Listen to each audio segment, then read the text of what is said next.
আমি আল্লাহ যত বড়, আমার বানানো আগুনের তাপমাত্রাটাও তত বড়। দুনিয়ার আগুন হাতে লাগলে হাত জ্বলে, পাও জ্বলে না, পায়ে লাগলে পাও জ্বলে, হাতে জ্বলে না। জাহান্নামের আগুন এমন ভয়ঙ্কর আগুন,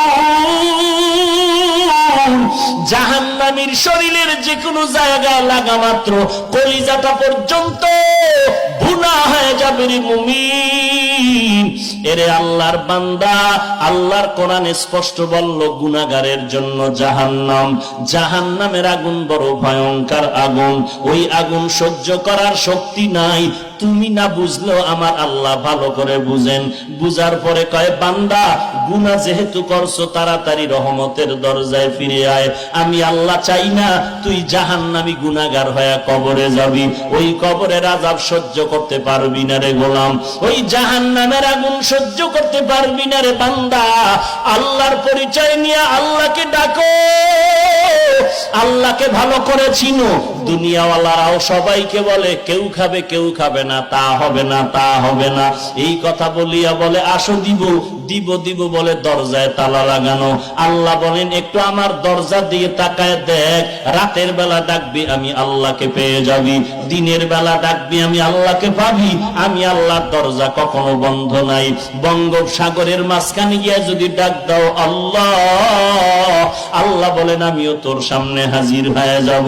ওয়া ইযা সাআলাকা ইবাদি আন্নী ফাইন্নী করিব উজিবু দাওয়াতাদ দাঈ ইযা দাআন ফালইস্তাজিবু লি ওয়ালইউমিনু বি লাআল্লাহুম ইয়ারশুদুন। আল্লাহ পাক বলেন, বান্দা তুই চাইতে দেরি পাইতে দেরি হবে না। দুনিয়াওয়ালারা চাইলেও দেয় না কেন? চাইতে গেলে বেজার হয় কেন? আর আমি আল্লাহ না চাইলে বেজার কেন?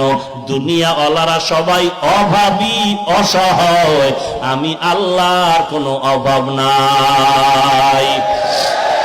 আছে আল্লাহর কোনো অভাব? ইয়া আইয়ুহান নাস আনতুমুল ফুকারাউ ইলাল্লাহ ওয়াল্লাহু হুয়াল গানিয়্যুল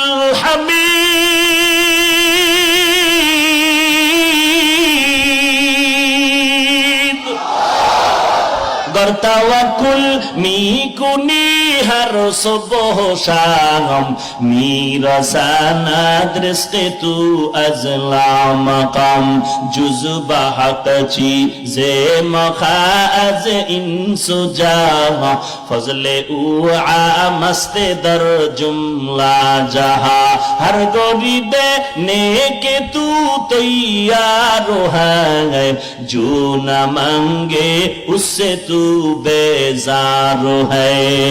এরে আল্লাহর গোলাম যুবক, মনে মনে ভাবতেছো হুজুরদের কথা একেবারে খারাপ না, কোরআন শরীফ তো মিথ্যা না, নবীর কথাও তো মিথ্যা না, কিন্তু হুজুরদের কথা মতো টুপি পরলে না জানি বিপদ এসে যায়, দাড়িটা লম্বা করলে না জানি বিপদ এসে যায়, নামাজ পড়লে না জানি বিপদ এসে যায়। ও আল্লাহর বান্দা, তোমার চোখের সামনে আমাদের দিকে তাকাইয়া দেখো, আমরা টুপি পরলাম, দাড়ি রাখলাম, নামাজ পড়ি, পর্দা করি, হালাল খাই, নবীর তরিকা মতে চলার চেষ্টা করি, মুসলমান মুরব্বি দেখলে সালাম দেওয়ার চেষ্টা করি, শীতের দিন ঠান্ডা পানি দিয়া ফজরের নামাজ পড়তে কত কষ্ট, তারপর নামাজ বাদ দেই না। বলো বাবা, আল্লাহর রাস্তে একটু আমাকে বিবেক দিয়া জবাব দাও, তুমি নামাজ রোজা বাদ দিয়া কত আরামে আছো, আর কোরআনওয়ালারা নামাজ রোজা করতে গিয়া কত লসের মধ্যে আছে, অশান্তিতে আছে। একটু দাঁড়াইয়া পারলে বলো, তোমার সেই সৎ সাহস হবে না? আমার থেকে জবাব নাও। আল্লাহর কোরআনওয়ালারা এই জমিনে নবীর আদর্শ নিয়া যত সম্মানে আর শান্তিতে আছে, এই জমিনে আর কেউ এত সম্মানে না। ও বাবা, আমি বলবো না যে আপনারা সবাই হুজুর হয়ে যান, আমার মতো টুপি পাগড়ি লাগায় বুজুর্গ হয়ে যান, একবারও বলবো না। বরং আমি বলবো, স্কুলে আছেন থাকেন, কলেজে পড়তেছেন পড়েন, চাকরি করেন করেন, বাকি আমার একটাই আবদার, নবীর মোহাব্বতের